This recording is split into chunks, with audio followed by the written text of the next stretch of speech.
আসসালামু আলাইকুম সম্মানিত দর্শক, আজ আমরা বান্দরবন দেবতাখুম সফরের কিছু অংশ আপনাদের সাথে শেয়ার করছি। দেবতাখুম মূলত বান্দরবন জেলার রোয়াংছড়ি উপজেলায় অবস্থিত। এটি একটি প্রাকৃতিক জলধারা। এটি প্রায় 400 থেকে 600 মিটার দীর্ঘ এবং 50 থেকে 70 ফুট গভীর। এই খুমটির দুই পাশে উঁচু পাহাড় অবস্থিত। মানে ভ্রমণপ্রিয়, অ্যাডভেঞ্চার প্রিয়দের জন্য এটি একটি খুব সুন্দর জায়গা। যারা গেছেন বা দেখছেন তারাই বুঝবেন এর সৌন্দর্য কতটুকু।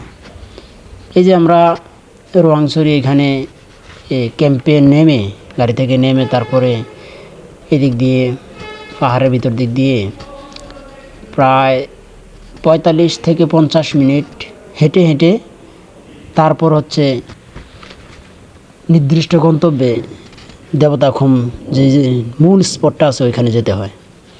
এই যে আমরা পাহাড়ের উপর দিয়ে হেঁটে চলছি, অনেক মানুষ ছিল আমাদের সাথে, আমরা সবাই মিলে গেছি ওইখানে।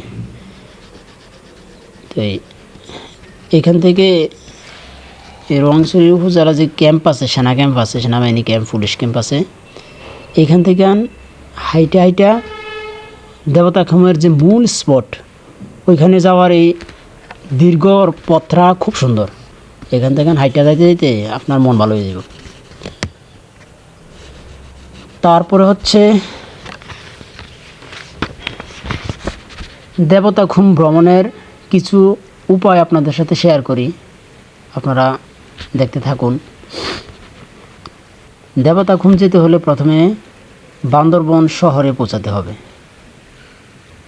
ঢাকা থেকে, কুমিল্লা থেকে, বাংলাদেশের যে কোনো স্পট থেকে, যে কোনো জায়গা থেকে বান্দরবন শহরে যাওয়ার গাড়ি আছে, ওইখান থেকে যাওয়া যাবে।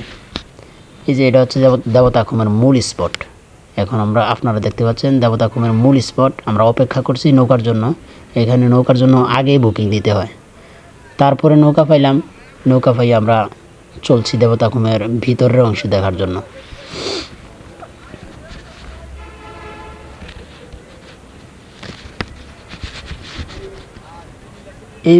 এই দেবতাখুমে আসার, এই বান্দরবন শহরে আসার পরে রোয়াংছড়ি বান্দরবন বাস স্ট্যান্ড থেকে লোকাল বাস বা সান্দের গাড়ি আছে,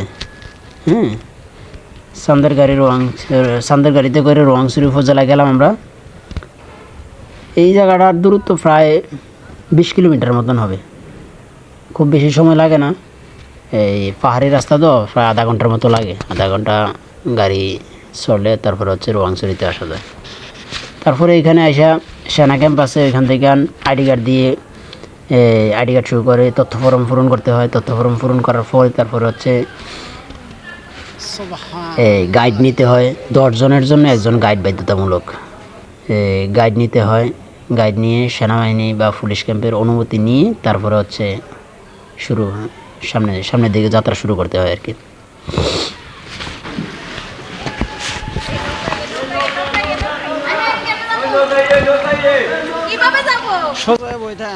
এই যে দেবতাখুমের ভিতরের অংশ আপনারা দেখতে পাচ্ছেন। এখানে ভিডিওতে যেমনই দেখা যাচ্ছে, মূলত বাস্তবে যখন আপনি দেখবেন আপনার সৃষ্টিকর্তার কথা স্মরণ হবে। জায়গাটা এত সুন্দর, মানে আল্লাহ তাআলা এত সুন্দর করে এই জায়গাটা বানাইছে। যখন আপনি এখানে আসবেন, স্বচ্ছ পানি, দুই পাশে উঁচু পাহাড়, এর ভিতর দিক দিয়ে আপনি ওই যে ভেলায় চড়ে অথবা নৌকায় চড়ে, বাঁশের ভেলা এগুলা চড়ে যাবেন। খুব সুন্দর জায়গা উপভোগ করতে পারবেন, মন ভালো হয়ে যাবে।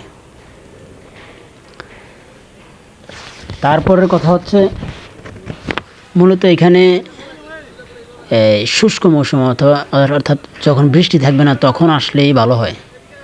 বৃষ্টির সময় আসলে আপনার হচ্ছে রাস্তা খুব পিচ্ছিল থাকে, পাহাড়ি রাস্তা তো খুব পিচ্ছিল থাকে, এই দুর্ঘটনা ঘটার সম্ভাবনা থাকে। তারপরে সাপ টাপ ইত্যাদির ভয় তো থাকবেই। তো আমরা গেছি শীতকালে, শীতের সময় গেছি। শীতের সময় যাওয়ার কারণে আপনার হচ্ছে রাস্তা খুব শুকনা ছিল, খুব সুন্দরভাবে হাইটা দেখছি। দুই পাশে বাদাম ক্ষেত ছিল।